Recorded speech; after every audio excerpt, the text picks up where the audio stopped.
You know, our collectivistic Judean ancestors in the faith had a tendency to stereotype people. That includes the historical Jesus and his interpretive gospel portraits and the anonymous authors of those gospels. Do you know how many people Jesus healed get named in the gospel called Mark? Only one. And he's named after his father. Why do you think this is? Stereotyping. In ancient times, sick people were stereotyped by their illness. Leper, paralytic, the blind, etc. Moreover, the New Testament reflects other stereotypical assessments. The editorial comment, Judeans do not share things in common with Samaritans, in John chapter 4, verse 9, is just one example of many in the Bible. All of these are neutral stereotypes, meaning they lack negative evaluation or judgment. They simply report a cultural generalization. How do we distinguish stereotypes from prejudice? Scholar Carol Westby, in her Understanding Ethnic Identity and Prejudice, points out that a stereotype becomes a prejudice whenever a negative evaluation is part of the statement. 3 elements make up a prejudice. 1. A negative evaluation. 2. A negative evaluation that is based on ethnicity, behavior, or race, biology, rather than on an individual's personal qualities. And 3. When this is rooted in an organized predisposition to react negatively. For example, the pastoral letter to Titus, a Pauline forgery, is addressed to residents of the island of Crete. The author quotes one of their own prophets who observed that all residents of the island of Crete are always liars, vicious brutes, lazy gluttons. Please note that the author who pretends to be Paul has a beautiful opportunity to disagree with this negative evaluation of Cretans, but instead concurs that testimony is true. Generally, the inability to recognize exceptions to a generalization is a sign of prejudice. When the anonymous evangelist we call Luke portrays Jesus as being open and inclusive towards Samaritans, the Matthean Jesus, in contrast, instructs his followers, "Go nowhere among the Gentiles, and enter no Samaritan town, but go rather to the lost sheep of the house of Israel."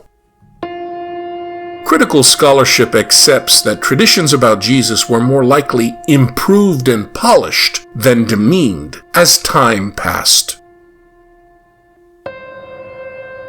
This suggests that the portrait of Jesus in the gospel called Matthew, "Boo, no Gentiles, no Samaritans, hiss, boo," carries stronger cultural plausibility regarding the historical Jesus' own attitudes than do the portraits of Jesus we receive from Luke, which speaks about a good Samaritan, and John, where a whole Samaritan village joins the Jesus group.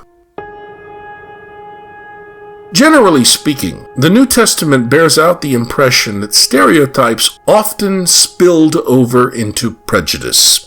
It expects its readers will all draw the, quote, right, end quote, conclusions from such blanket judgments as from Nazareth, from Jerusalem, a Galilean, a fisherman, a Pharisee, etc. It is as if this little stereotype snippet is all anybody needs to know to make a judgment or act upon a prejudice. For example, look at the statement in John 1 by Nathanael, "Nothing good comes from Nazareth." Can you see the prejudice stereotype there? Think about how Jesus, the Galilean peasant nothing person, would have been perceived in his own day, in his own society. Like scholar Annette de Ariano explains in her Addressing Cultural Diversity Within the Academy, a prejudice is a tendency to overgeneralize, to take one person as being representative of the entire group.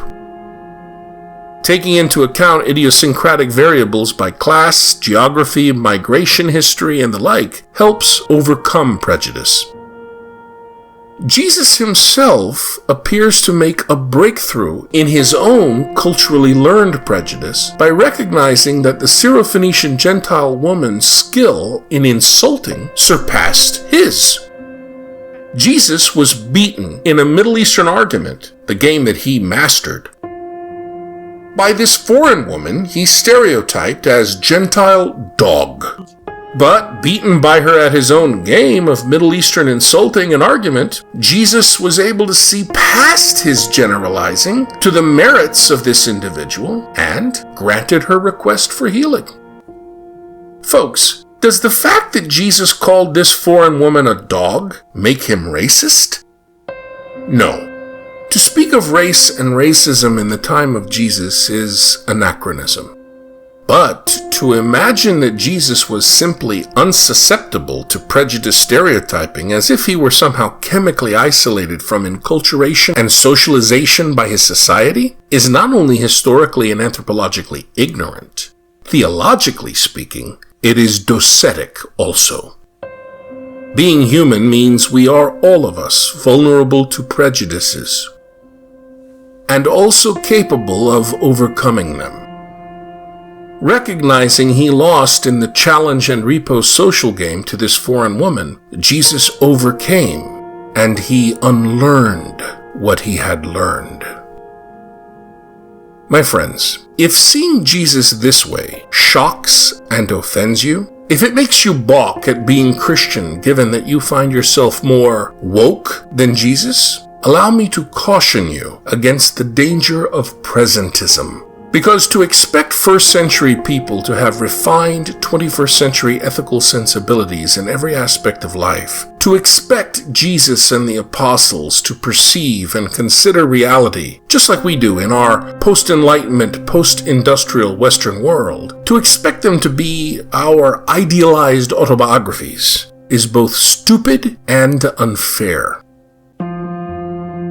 However, having said that, to see Catholics and other Christians today in our world making blatantly racist stereotypes with impunity is a completely different matter.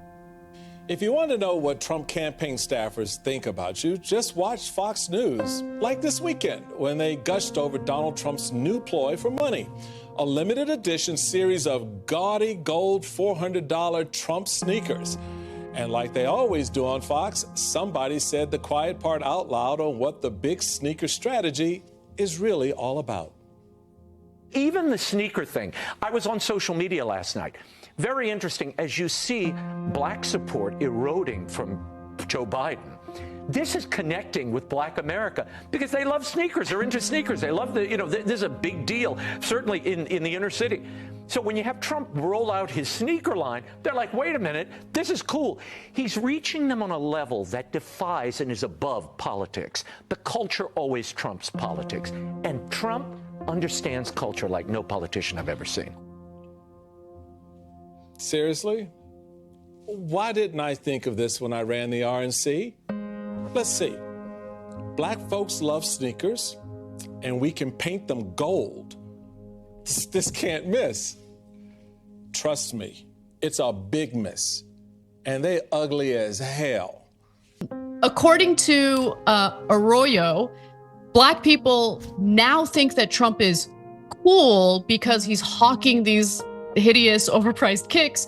And somehow he also made Tomi Lahren look more reasonable on this panel. So let's take a look at the rest of the conversation. Question for you on that point, though. Yeah. Will the people that are excited about the sneakers and excited about Donald Trump, will that translate into them going out and voting for Donald Trump? Well, anybody willing to put $400 down for a pair of sneakers? Yeah, I think that's commitment and love. It's something. Right. It's something. It's affection on some level.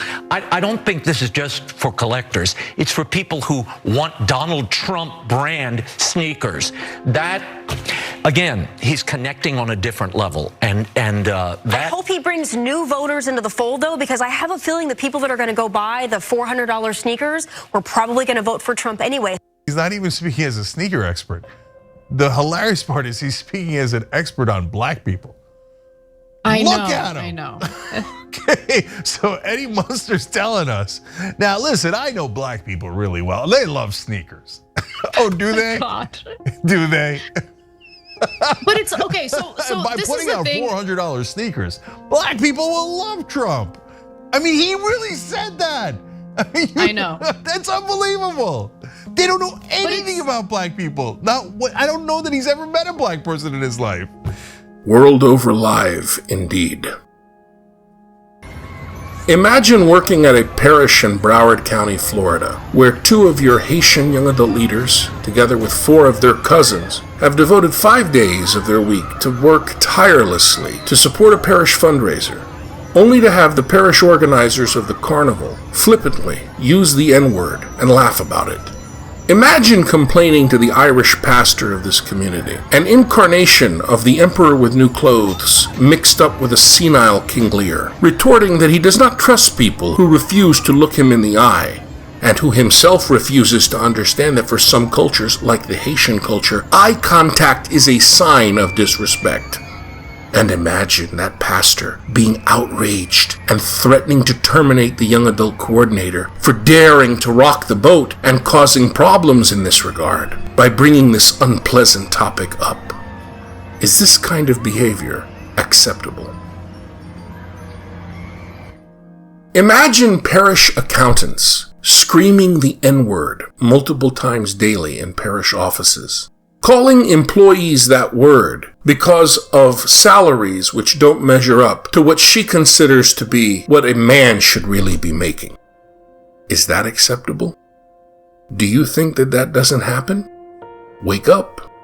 We're talking about a church that enables pedophiles, remember?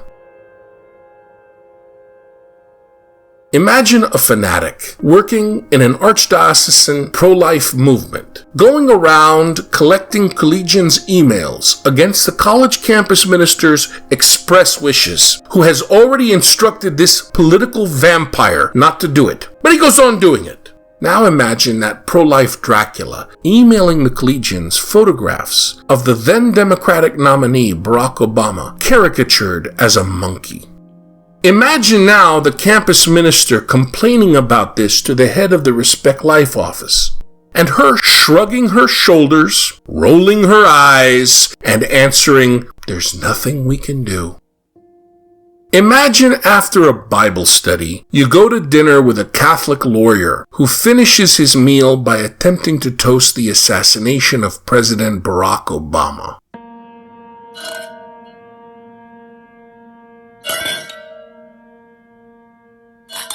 Do you think this kind of racism doesn't happen today in our Catholic and other Christian circles?